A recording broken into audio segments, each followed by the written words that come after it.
2012 Nissan Versa engine replacement. The engine is already out. That was the one came out. This is the one is going up. So nothing special. Take up all the bolts around the transmission attached to the engine. You need to take off the crankshaft pulley to give you enough room. So we already break loose the bolts, and then you need to just play with it to take it off. Leave the tensioner and water pump pulley and water pump and everything in there. And like I mentioned before, we don't usually disconnect the AC compressor lines. You just need to take the AC compressor, let it hang like that, put the jack under the transmission, take off the exhaust manifold and push it aside. So, and then you're gonna have, like, let me see if I can find some for you. You're gonna have 15mm bolt, 4 of them, all around the torque converter.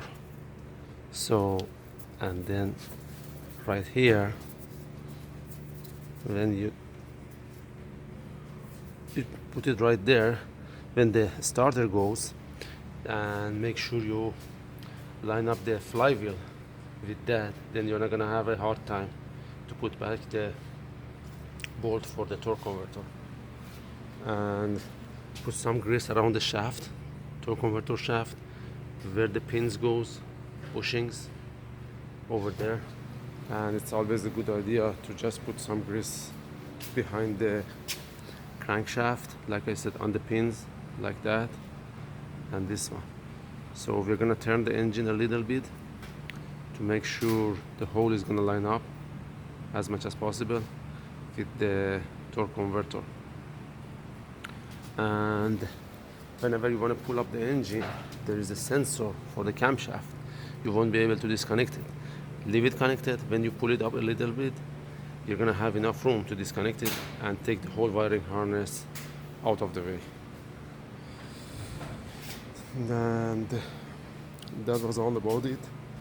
In this case, we're gonna change the thermostat since the engine has been sit for a long time, just in case.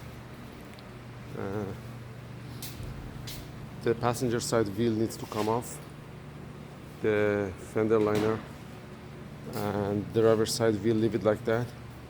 So you need to take the CV axle out. That CV axle needs to come out on the driver's side, passenger side. So it's gonna give you enough room to take the whole engine up. That was all about it. Give me a call, guys, if you have any question. And thank you for watching. Make sure you always give us a thumbs up if you like that video, and subscribe, so you're gonna be on top of the notification and all the new videos coming up. See you next time.